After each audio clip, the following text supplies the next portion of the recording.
নিশিকাহন, রন্ধ্রে রন্ধ্রে উত্তেজনা।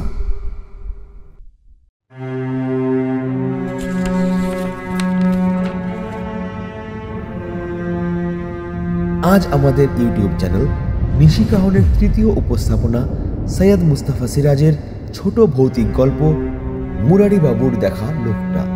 সৈয়দ মুস্তাফা সিরাজ জন্ম 14 অক্টোবর 1930 সালে এবং তার প্রয়াণ হয় 4 সেপ্টেম্বর 2012 সালে। তিনি রচনা করেছেন প্রায় 150টারও বেশি উপন্যাস এবং 300টারও বেশি ছোট গল্প। তিনি হলেন গোয়েন্দা চরিত্র কর্নেল নীলাদ্রি সরকারের স্রষ্টা। বহু ছোট গল্প এবং বহু ভৌতিক গল্প লেখার পাশাপাশি তিনি একাধারে লিখেছেন বিভিন্ন পত্রপত্রিকায় এবং একটা সময় তিনি আনন্দবাজার পত্রিকার সাথেও যুক্ত ছিলেন। 1994 সালে তিনি তার অলিক মানুষ উপন্যাসের জন্য সাহিত্য একাডেমি পুরস্কার পান, যা তার সবচেয়ে প্রশংসনীয় কাজ হিসেবেও বিবেচিত হয়। 2005 সালে চলচ্চিত্র পরিচালক অঞ্জন দাস তার রানাঘাটের বৃত্তান্ত ছোট গল্প অবলম্বনে ফালতু ছবিটি নির্মাণ করেছিলেন। শুরু হচ্ছে আজকের গল্প মুরারি বাবুর দেখা লোকটা।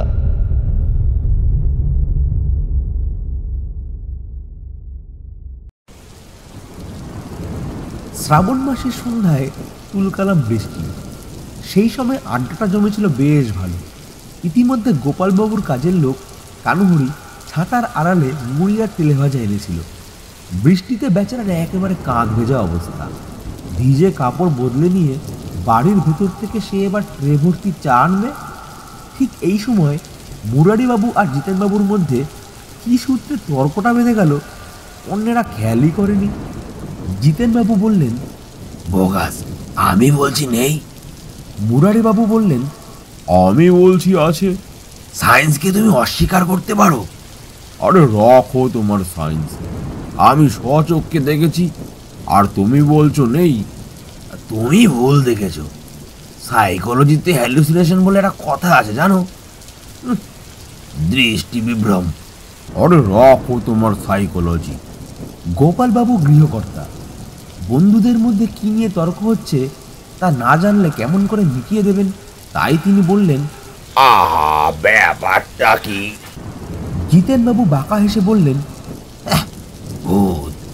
সে যুগে মানুষ চাঁদে পাড়ি দিয়েছে, মঙ্গল গ্রহে স্পেসশিপ পাঠিয়েছে, সেই যুগে মুরারি বলছে কিনা যত সব উদ্ভট কথাবার্তা। মুরারিবাবুও আরো বাঁকা হেসে বললেন, তুমি তো কলকাতায় সারাটা জীবন কাটাচ্ছ, কখনো আমার মতো গ্রামে গঞ্জে থেকেছো? আমার মতো একলা রাত বিরেতে নিরিবিলি জায়গায় কখনো ঘুরেছো? নারুবাবু টিপ্পনি কেটে বললেন, ঠিক বলেছ ভাইয়া, কলকাতা একটা মহানগর, সব সময় আলো ভিড়ভাট্টা। এখানে ভূত আসবে কোন সাহসে? কানুহরি চায়ের কাপলেট ভর্তি ট্রে রেখে গেল। চা খেতে খেতে তর্কটা কিছুটা ধামাচাপা পড়েছিল, কিন্তু নারুবাবুই সেটা আবার খুঁচিয়ে দিয়ে বললেন, জিতেন বলছে ভূত নেই আর মুরারি বলছে আছে। তা বেশ তো, মুরারিই বলুক, সে কোথায় ভূত দেখেছে। গোপালবাবু সাই দিয়ে বললেন, হ্যাঁ, বৃষ্টিটা বেশ জমে উঠেছে। তা মুরারি, তুমি গল্পটা বলো তো। মুরারিবাবু জোরে শ্বাস ছেড়ে বললেন, গল্প নয়, একেবারে সত্যি ঘটনা। বিশ্বাস করা না করা তোমাদের ইচ্ছে। নারুবাবু বললেন, কি বলছো ভাইয়া? আজ অবধি তোমার মুখে একটা মিথ্যা কথা শুনিনি। তুমি বলো, শোনা যাক। জিতেন, তুমি কিন্তু স্মিক্তি নট, চুপচাপ বসে থাকবে। মুরারিবাবু চা শেষ করার পর বললেন, সে প্রায় বছর 15-16 আগের কথা। তখন আমি সরকারি চাকরি করি। নদিয়া জেলার বাবুগঞ্জে আমার অফিস। আমার কাজ ছিল ওই অঞ্চলে গ্রামে গ্রামে ঘুরে সরকারি সাক্ষরতা প্রকল্পে কতটা কাজ হচ্ছে তার হিসাব নেওয়া। বাবুগঞ্জ অফিসে একটা মাত্র জিপ গাড়ি ছিল, আর সেটা ব্যবহার করতেন আমার ঊর্ধ্বতন অফিসার। আমি কখনো সাইকেলে, কখনো বাসে, আবার কখনো ট্রেনে চেপে বিভিন্ন গ্রামে যাতায়াত করতাম। নারুবাবু বললেন, আহা, ভূত দেখার ব্যাপারটা আগে বলো। মুরারি বাবু একটু চটে গিয়ে বললেন, আগে ব্যাকগ্রাউন্ডটা না বললে তো কিছু বুঝবে না। ঠিক আছে, ব্যাকগ্রাউন্ডটা বোঝা গেল, এবার ভূতের ব্যাপারটা শোনা যাক। মুরারি বাবু দরজার বাইরে রাস্তার দিকে তাকিয়ে বললেন, মে মাসের মাঝামাঝি হবে। হ্যাঁ, সেই দিন ছিল বুদ্ধ পূর্ণিমা। বাবুগঞ্জ থেকে ট্রেনে চেপে ঝাঁপুইহাটি নামে একটা গ্রামে গিয়েছিলাম। স্টেশনটা মাঠের মধ্যে। সেখান থেকে সাইকেল রিক্সায় গ্রামে পৌঁছালাম। তখন বেলা প্রায় 12টা বাজে। মোটে 4টে স্টেশনের দূরত্ব। ট্রেনের স্পিড কেমন তা বোঝো তাহলে। আসলে আগের বছর প্রচণ্ড বন্যা হয়েছিল। রেল লাইন তখনও ঠিক মতো সারানো হয়নি। গোপালবাবু বললেন, কি কাণ্ড, তোমার ভূত আসতে বড্ড দেরি হচ্ছে মুরারি। নাড়ুবাবুও টিপ্পনি কেটে বললেন, সেই ট্রেনের স্পিডের মতো আর কি। মুরারিবাবু আবার বলা শুরু করলেন, ঝাঁপুইহাটির পঞ্চায়েত কর্তার বাড়িতে খাওয়া দাওয়া এবং বিশ্রাম করলাম। বিকালে সাক্ষরতা প্রকল্পের কাজকর্ম খাতায় কলমে দেখলাম। দু একজনকে ডেকে ব্ল্যাকবোর্ডে নামও লিখতে বললাম, কিন্তু বুঝতে পারলাম খাতায় কলমের সঙ্গে আসল কাজের কোনো মিলই নেই। তা কি আর করা যাবে, মুখে উপদেশ দিয়ে বেরিয়ে পড়তে হলো। বাবুগঞ্জ ফেরার ট্রেন সন্ধ্যে 7টা নাগাদ। পঞ্চায়েত কর্তা খাতির করে আমাকে তার মোটর সাইকেলে চাপিয়ে স্টেশনে পৌঁছে দিতে চেয়েছিলেন। সাহস পেলুম না, রাস্তার যে অবস্থা। নাড়ুবাবু গম্ভীর গলায় বললেন, ভূত? এইবার সেই ঘটনায় আসছি। স্টেশনে পৌঁছে খোঁজ নিলাম। ডাউন ট্রেন সময় মতো আসার কোনো গ্যারান্টি নেই। স্টেশনে কয়েকজন মাত্র যাত্রী অপেক্ষা করছিল। আকাশে পূর্ণিমার চাঁদ ক্রমশ উজ্জ্বল হয়ে উঠেছে। খোলা জায়গা বলে উত্তাল বাতাস বইছে। প্ল্যাটফর্মের শেষ প্রান্তে খালি বেঞ্চে বসে একটা সিগারেট ধরালাম। গোপালবাবু বললেন, তুমি কি সিগারেট খেতে নাকি? কি করে ছাড়লে বলো তো মুরারি? নাড়ুবাবু গম্ভীর গলায় ফের বললেন, ভূত? মুরারিবাবু আবার বলা শুরু করলেন, বসে আজই তো আছি। 7টা 10 বেজে গেল। ট্রেনের পাত্তাই নেই। এমন সময় একটা লোক এসে বলল, বেঞ্চিতে একটু বসতে পারি স্যার? লোকটার চেহারা আবছা দেখা যাচ্ছিল। পরনে একটা ধুতি আর হাফ শার্ট, পায়ে যেমন তেমন একটা স্যান্ডেল। বললুম, নিশ্চয়ই বসতে পারো, বেঞ্চটা তো খালিই আছে। লোকটা বেঞ্চের শেষ প্রান্তে বসলো। তারপর বলল, এখন যদি আমি একটা বিড়ি খাই, কিছু মনে করবেন না তো স্যার? এ তো দেখছি বিনয়ের অবতার। বললুম, তুমি বিড়ি খাবে, তাতে আমার মনে করার কি আছে? লোকটা পকেট থেকে দেশলাই বের করে আগুন জ্বেলে একটা বিড়ি ধরালো। ওই একটুখানি আলোয় দেখলাম লোকটার মুখে খোঁচা খোঁচা গোপদারি, আর বাঁদিকে গাল থেকে গলা অবধি ক্ষত চিহ্ন। তার মুখটা দেখেই কেন যেন একটু অস্বস্তি জাগলো। তার গায়ের রঙও কুচকুচে কালো। কেউ নিশ্চয়ই লোকটার গাল ও গলায় চপারের কোপ মেরেছিল। গোপালবাবু বললেন, তাহলে লোকটা খুন কারাবিতে মরে যাওয়ার পর ভূত হয়েছিল? মুরারিবাবু খানিকটা বিরক্ত হয়ে বললেন, ওহ, পুরোটা বলতে দাও। নাড়ুবাবু বললেন, হ্যাঁ হ্যাঁ, পুরোটা বলো বলো। মুরারিবাবু ফের বলা শুরু করলেন, লোকটা বিড়ি টানতে টানতে বলল, স্যারের যাওয়া হবে কোথায়? বিরক্ত হয়েই বললুম, বাবুগঞ্জ। লোকটা কেমন অদ্ভুত শব্দ করে হাসলো। তারপর বলল, বাবুগঞ্জ? এ লাইনে এই এক বিচ্ছিরি ব্যাপার। বাবুগঞ্জ থেকে আসবার ট্রেন পাওয়া যত সোজা, ফিরে যাওয়ার ট্রেন পাওয়া তত কঠিন। দেখুন না ট্রেন কখন আসে। এমনও হতে পারে এ রাত্রিরে ট্রেন আর এলোই না। অবাক হয়ে বললুম, সে কি? সে আবার সেই রকম বিদঘুটে হেসে বলল, এই যে আমাকে দেখছেন, রোজ ঠিক সন্ধ্যাবেলা বাবুগঞ্জ যাব বলে স্টেশনে এসে বসে থাকি। ট্রেন আর আসে না। রেলের ওপর আমার ঘেন্না ধরে গেছে স্যার। এতক্ষণে সন্দেহ হলো লোকটা নিশ্চয়ই পাগল, তাই চুপচাপ বসে রইলুম। লোকটা বক বক করেই যাচ্ছিল। ইচ্ছে হলো তাকে ধমক দিয়ে উঠে যেতে বলি, কিন্তু সাহস পাচ্ছিলাম না। বলা যায় না, কোনো গুন্ডা বদমাশ হতে পারে। আমার হাতে একটা অ্যাটাচি কেস, টাকা আছে ভেবে হয়তো সে এটা কেড়ে নিয়ে পালানোর ফিকিরে এখানে এসেছে। প্ল্যাটফর্মের শেষ প্রান্তে বসা আমার উচিত হয়নি, এই ভেবে উঠে যাব ভাবছি, ঠিক তখনই স্টেশনে ঢং ঢং করে ঘন্টা বাজল। অমনি লোকটা বলল, দেখেছেন তো স্যার, বাবুগঞ্জের দিক থেকে ট্রেন আসছে। ওই দেখুন সিগন্যাল বাতি নীল হলো। লক্ষ্য করে দেখলুম সত্যিই তাই। লোকটা বলল, এই জন্যেই জীবনে ঘেন্না ধরে গেছে স্যার, বাঁচতে ইচ্ছে করেই না। এ কি অবস্থা হয়েছে দেখুন তো। একটু পরেই স্টেশনের কাছে কয়েকজন যাত্রীকে প্ল্যাটফর্মের সামনে দাঁড়িয়ে থাকতে দেখলাম। তারপর সত্যি ডাউনের দিক থেকে ট্রেনের আলো দেখা গেল। তারপর ট্রেনটা হুইসেল দিতে দিতে স্টেশনে ঢুকছিল। এই সময় দেখলুম বেঞ্চ থেকে লোকটা উঠে দাঁড়িয়েছে। তারপরে ঘটে গেল ভয়ঙ্কর ঘটনা। ট্রেনটা এসে আমার সামনে খানিকটা এগিয়ে থামবার আগেই লোকটা ইঞ্জিনের সামনে লাইনের ওপর ঝাঁপিয়ে পড়ল। মুরারিবাবু চুপ করলে নাড়ুবাবু বললেন,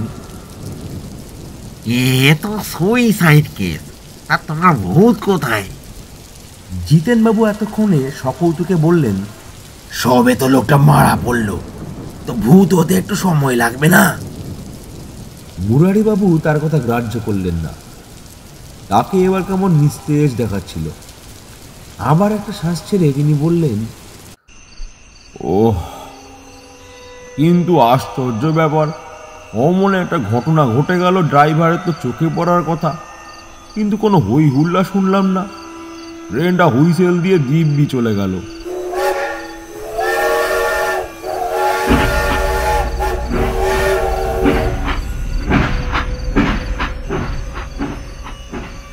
তখন আমি আতঙ্কে উত্তেজনায় বেঞ্চ ছেড়ে উঠে দাঁড়িয়েছি। লোকটার রক্তাক্ত হাড়গোড় ভাঙা লাশ নিশ্চয় লাইনে পড়ে আছে। সেই বীভৎস দৃশ্য দেখতেও ভয় করছে। এমন সময় রেলের এক চোখা লণ্ঠন হাতে একজন খালাসিকে আমার দিকে এগিয়ে আসতে দেখলাম। সে ভেবেছিল আমি বিনা টিকিটের যাত্রী।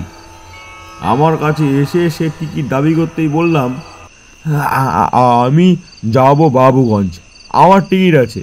কিন্তু এক্ষুনি একটা লোক ওইখানে ইঞ্জিনের সামনে লাফিয়ে পড়ে সুইসাইড করেছে। সে অবাক হয়ে বলল, সে কি, কখন? বললুম, গিয়ে দেখো, লাইনে তার লাশ পড়ে আছে। খালাসিটি লণ্ঠন হাতে প্ল্যাটফর্মের নিচে লাইনে আলো ফেলে এদিক ওদিক দেখার পর বলল, আপনি টিকিট কাটেননি, তাই আজে বাজে কথা বলে কেটে পড়ার তালে আছেন।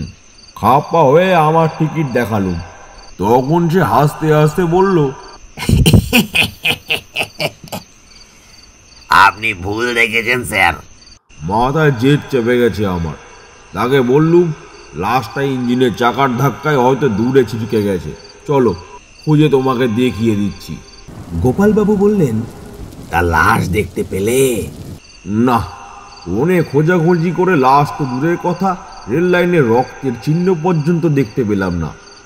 আতঙ্কে আর অস্বস্তিতে আমার শরীর তখন খুব অবশ। আলাসি বলল, ডাউন ট্রেন আসতে আজ একটু দেরি হবে স্যার। আপে স্টেশনে মালগাড়ি দাঁড়িয়ে আছে, এবার মালগাড়ি পাস হবে, তারপর ডাউন ট্রেন আসবে। যাই হোক, সে স্টেশনে চলে যাওয়ার পর সেখানে দাঁড়াতে আর সাহস হলো না।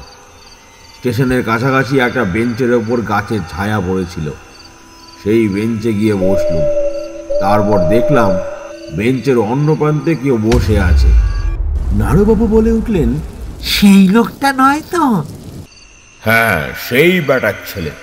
আমি যেই বসেছি অমনি সেই রকম বিদঘুটে হেসে বলল,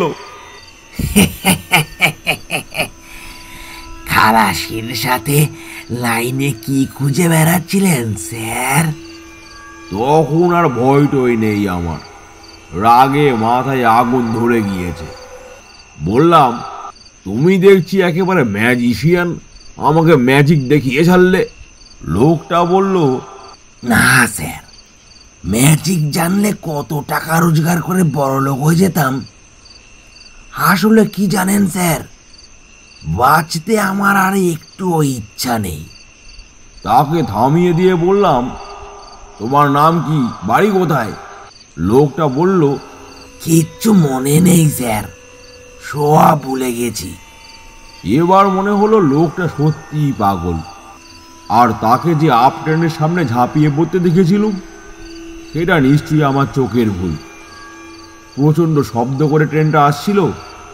এ সময় ট্রেনের দিকে আমার মনোযোগ থাকাটা স্বাভাবিক। লোকটার কথা শুনে আর হঠাৎ উঠে যাওয়া দেখে ব্যাপারটা আমি কল্পনাই করেছিলাম। জিতেনবাবু হো হো করে হেসে উঠলেন। তাহলে কি দাঁড়ালো? বলেছিলাম না ভূতের ব্যাপারটা সাইকোলজিক্যাল, হ্যালোসিনেশন। মুরারিবাবু গম্ভীর মুখে বললেন। আমার কথা এখনো শেষ হয়নি। নাড়ুবাবু বললেন, তাহলে তাড়াতাড়ি শেষ করে ফেলো, বৃষ্টি থেমে গেছে মনে হচ্ছে, বাড়ি ফিরতে হবে। মুরারিবাবু বললেন, লোকটা আবার বক বক করতে থাকলো। কান দিলুম না। একটু পরে দেখলাম আপের সিগন্যাল নীল হলো। স্টেশন মাস্টার বেরিয়ে এসে প্ল্যাটফর্মে দাঁড়িয়ে এক চোখা লণ্ঠনে নীল রঙের আলোটা নাড়তে থাকলেন। তারপর মালগাড়ির ইঞ্জিনের আলোটা দেখা গেল। আলোর দিকে তাকিয়ে আছি। তারপর ইঞ্জিনটা যেই কাছাকাছি এসেছে, অমনি বেঞ্চ থেকে লোকটা আগের মতো উঠে দাঁড়িয়ে রেল লাইনে ঝাঁপিয়ে পড়ল। গোপালবাবু বললেন, তারপর না, আমার চোখের ভুল নয়। মালগাড়িটা ধীরে সুস্থে স্টেশন বেরিয়ে গেল। আমি তার আগেই বেঞ্চ থেকে উঠে স্টেশনের সামনে দাঁড়িয়েছি। স্টেশনের বারান্দায় কয়েকজন যাত্রী বিরক্ত হয়ে স্টেশন মাস্টারকে ঘিরে ধরে ডাউন ট্রেনের কথা জিজ্ঞেস করছে আর রেল দপ্তরের মুন্ডপাত করছে। নাড়ুবাবু খাপ্পা হয়ে বললেন, এই তোমার ভূত। মুরারিবাবু বললেন, না, শেষটুকু শোনো তবে না বুঝবে। বেশ, বলো। বাবুগঞ্জ ফেরার ডাউন ট্রেন এলো রাত প্রায় 8:30টায়। ট্রেনে ভিড় ছিল, তবে যে কম্পার্টমেন্টে উঠেছিলাম একটা সিট পেয়ে গেলাম। ট্রেন ছাড়লো, একটা করে স্টেশন আসছে আর ভিড় একটু করে ফাঁকা হচ্ছে। বাবুগঞ্জ স্টেশনে পৌঁছানোর আগে হঠাৎ দৃষ্টি গেল আমার বাঁ দিকে একটু তফাতে। বেঞ্চের কোণে হেলান দিয়ে বসে আছে সেই লোকটা। হ্যাঁ, সেই বটে। কালো কুচকুচে গায়ের রং, গায়ে ছাই রঙা সেই হাফ শার্ট, পরনে খাটো ধুতি, বাঁ দিকের গাল থেকে গলা পর্যন্ত দাগড়া দাগড়া ক্ষত চিহ্ন। সে আমার দিকে এবার তাকালো, হিংস্র দৃষ্টি, চোখ দুটো নিষ্পলক। আতঙ্কে আমার শরীর তখন প্রায় অবশ। দৃষ্টি সরিয়ে নিলুম। গোপালবাবু বললেন, তাহলে এই লোকটাকে ভূত বলতে হবে। নাড়ুবাবু গম্ভীর মুখে বললেন, ভূত, 100% ভূত। জিতেনবাবু বাঁকা হেসে উঠে দাঁড়ালেন।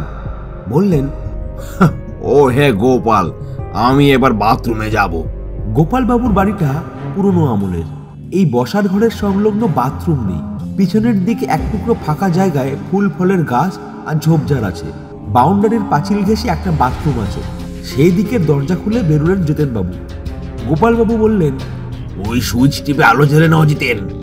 জিতেনবাবু বললেন, আমার আলোর দরকার নেই, তবে বৃষ্টিতে জায়গাটা বেশ পিছল হয়ে আছে। বলে তিনি ঘুরে এসে সুইচ টিপে দিলেন। তারপরেই তার চিৎকার শোনা গেল, কে রে, কে ওখানে?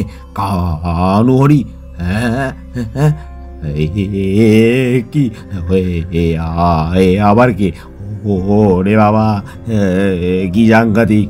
গোপাল, ও গোপাল গো।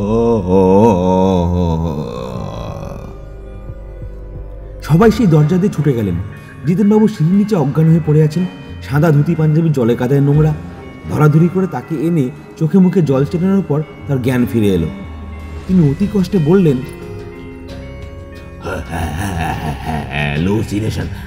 হ্যালোসিনেশন, মানে মানে মুরারির দেখা সেই অবিকল লোকটার মতো কেউ একটা ঝোপের বাসে দাঁড়িয়েছিল।